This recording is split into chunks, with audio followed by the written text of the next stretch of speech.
The planet Zithra was unlike any other in the galaxy.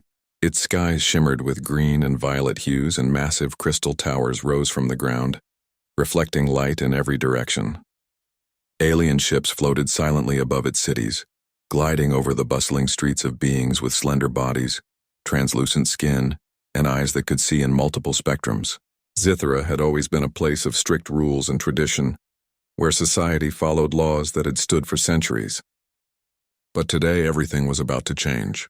The Intergalactic Council had passed a new law, one that sent waves of shock across Zithra. Every alien woman on the planet would be required to take a human as a mate. Humans, the Council explained, were remarkable creatures.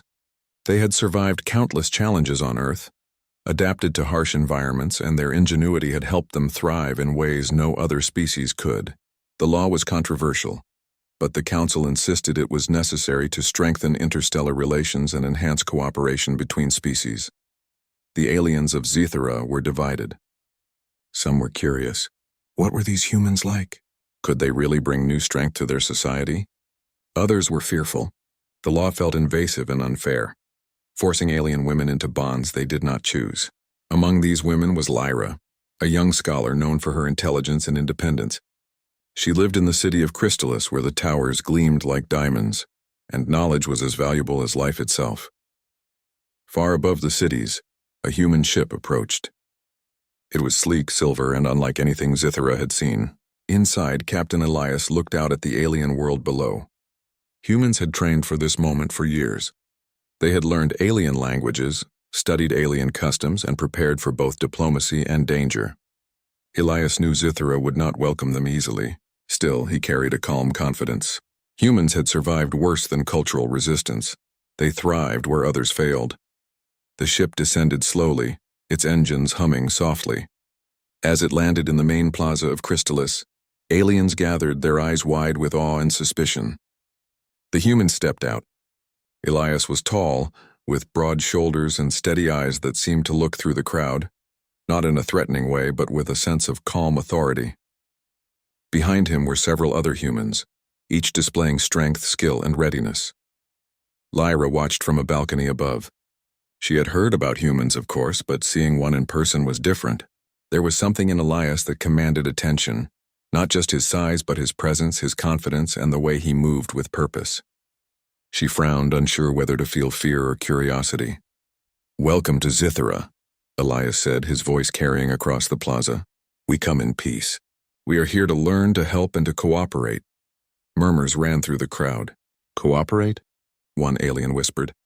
"They say every woman must take a human," Elias continued, unaware of the whispers. "We are not here to force anyone. Humans value respect, freedom, and partnership. We hope to show that together we can build something stronger." For the first time, Lyra felt a flicker of interest. Could humans really be as different as the Council claimed? She decided she needed to see for herself. Over the next few days, the humans were introduced to Zithra's society. They toured the cities, studied alien technology, and even assisted in solving small but urgent problems. When a sudden storm threatened to flood part of the city, Elias and his team organized rescue teams, using their knowledge of engineering and teamwork to save dozens of aliens trapped in high towers. Word spread quickly. Humans were not just strong. They were clever, brave, and compassionate. They worked with the aliens, not above them. Slowly, suspicion began to shift into curiosity. Lyra watched it all. She still resented the law that had brought humans here, but she could not deny their value. Humans seemed to think in ways aliens never did. They took risks, adapted quickly, and found solutions where others saw only problems. One evening, as the sky turned purple and green, Lyra found herself standing near the plaza again. Elias was there, speaking with a group of aliens about rebuilding a damaged bridge. He gestured with his hands, explaining a plan that was simple but effective. Lyra approached cautiously. "Captain Elias?" she asked. He looked up and smiled. "Yes, you must be Lyra. I've heard much about you." Lyra raised an eyebrow. "Have you really? Or are you just polite?" Elias chuckled. "Perhaps both, but I promise I am more interested in learning than talking." Lyra studied him for a moment. Humans seemed different. Not arrogant, not aggressive, but confident, curious, brave. Everything she had been taught to fear, somehow transformed into something admirable. "I still do not like the law that brought you here," Lyra said finally. "It feels wrong. Forced partnerships cannot work." Elias nodded. "I agree. No one should be forced. That is why humans value respect and choice. We will follow the law, yes, but we also hope to show that cooperation and friendship can replace fear and force."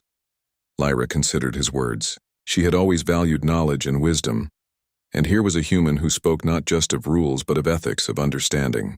Perhaps there was more to humans than the Council's decree suggested.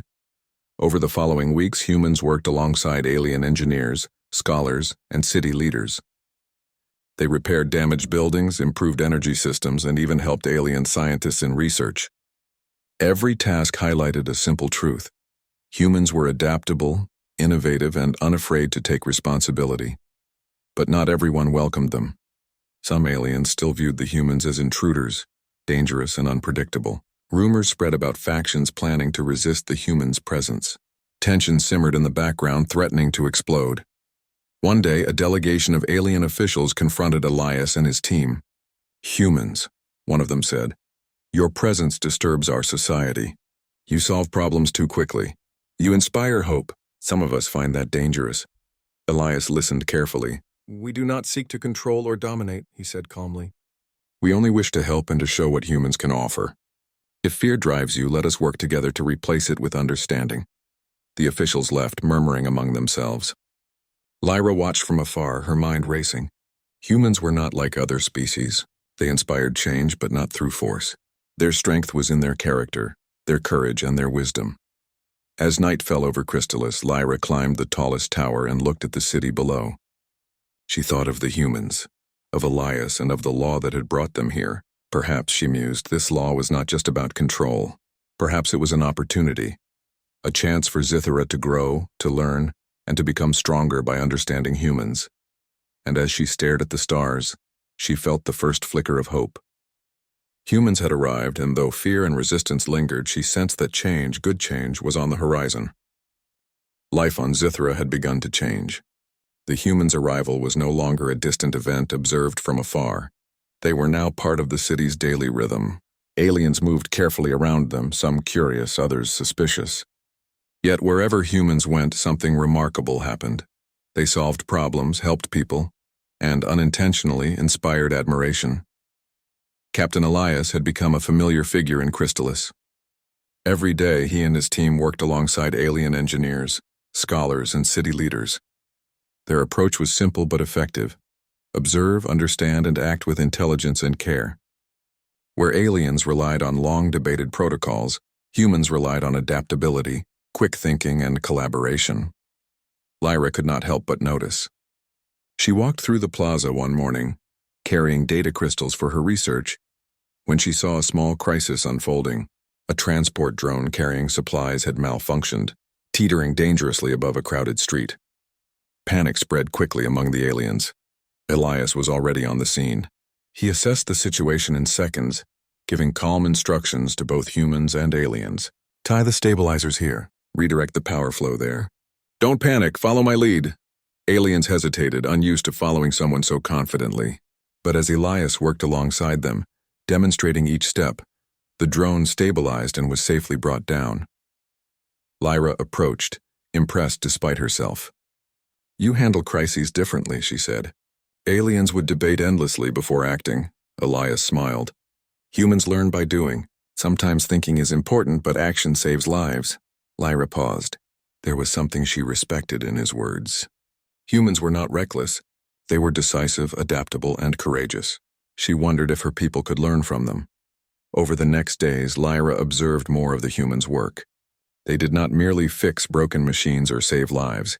They questioned old methods and improved them. Where alien engineers had relied on the same protocols for centuries, humans suggested new energy channels, better structural designs, and faster problem-solving methods. Slowly, the city itself began to feel more efficient and alive. But not all aliens were pleased. Some factions whispered among themselves that humans were dangerous. "They are clever, too clever," one official muttered. "They make us look weak. They cannot be trusted." Lyra overheard these murmurs and felt a mix of frustration and curiosity. Humans were different, yes, but dangerous. She had yet to see anything that justified fear. If anything, they were courageous, resourceful, and wise. One afternoon, Lyra was summoned to the humans' temporary headquarters in a central tower. She entered a spacious room filled with devices and holograms, far beyond what Zitherans typically used. Elias was there, explaining a new energy system he hoped to install in the city. "Captain Elias," Lyra began cautiously, "I want to understand your methods. Humans work quickly and effectively, but your approach, how is it different from ours?" Elias looked thoughtful. "It comes down to experience. Humans have faced countless challenges on Earth. Harsh environments, unpredictable disasters, and conflicts with each other taught us to adapt, think creatively, and act with courage. We combine knowledge with action, not just rules." Lyra nodded slowly. "Your culture values choice and individuality, then?" "Yes," Elias replied. "Freedom and cooperation are central. We respect life and each other. When humans work together with other species, the results are stronger than either could achieve alone." Lyra considered his words. In a society built on rules and hierarchy, humans seemed almost alien in their flexibility. But flexibility, she realized, did not mean weakness. On the contrary, it was strength, the kind that came from experience, morality, and courage. The humans soon faced their first real test beyond simple tasks. A sudden earthquake shook the city's outskirts, toppling towers and trapping dozens of aliens under debris. Alien emergency units struggled to respond quickly, relying on slow, traditional methods. Humans, however, acted immediately. Elias organized teams combining alien resources with human strategies. They worked tirelessly, rescuing trapped citizens, clearing debris, and stabilizing damaged buildings.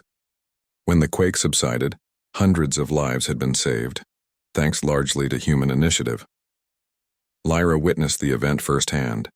She had helped organize supplies, but she could not help noticing how humans thought differently, prioritized effectively, and adapted instantly to changing circumstances.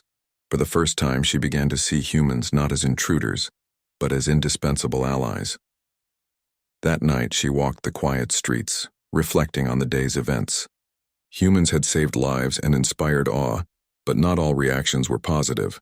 Factions opposed the humans' presence, fearing their influence would disrupt traditional society. Lyra understood the fear. It was normal for beings to resist change, but she also realized that humans could teach Zithera new ways to grow and thrive. The following week brought a new challenge. An alien research station, studying Zithera's atmosphere, faced a catastrophic malfunction. Toxic gases threatened nearby settlements.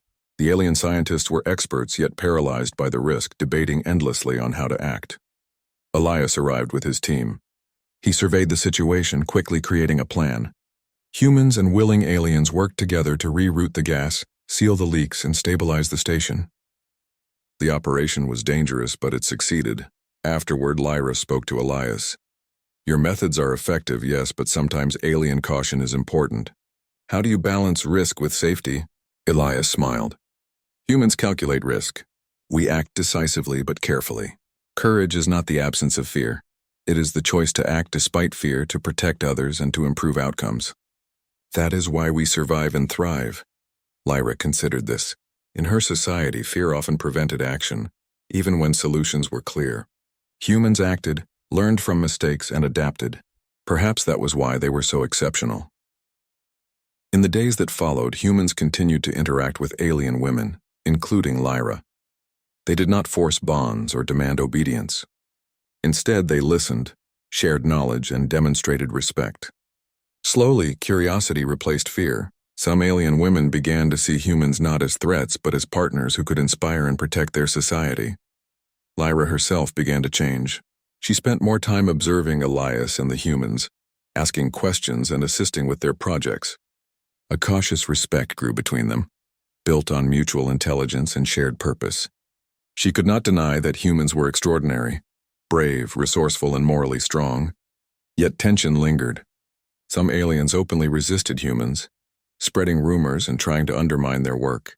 Lyra realized that for the humans to be fully accepted, they would have to prove not only their skills but also their honor, integrity, and commitment to Zithera's people. The climax of this period came when a group of rogue aliens attempted to sabotage a human-led energy project.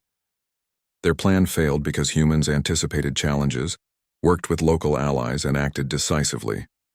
The rogues were exposed, and the community praised the humans' quick thinking. Afterward, Lyra approached Elias quietly. "You are unlike anything I imagined. Humans. You inspire confidence and hope, even among those who feared you." Elias looked at her calmly. "Thank you, Lyra. Humans are not perfect, but we try to act with courage and respect." "That is what makes a difference," Lyra nodded. She realized that humans were changing Zithera, not by force, but by example. Their actions, ethics, and ingenuity challenged old ways and opened new possibilities for the planet. As night fell over Chrystalis, the city seemed alive with quiet excitement. Alien society was at a crossroads. Humans were no longer outsiders. They were catalysts for growth, innovation, and unity. Lyra climbed to her study tower and gazed at the stars. She thought of the humans, of Elias, and of the challenges yet to come. Perhaps, she mused, the Council's law, once seen as coercive, might instead bring a future where humans and aliens could learn from each other. And perhaps, just perhaps, this future could be brighter than anything Zithera had ever known.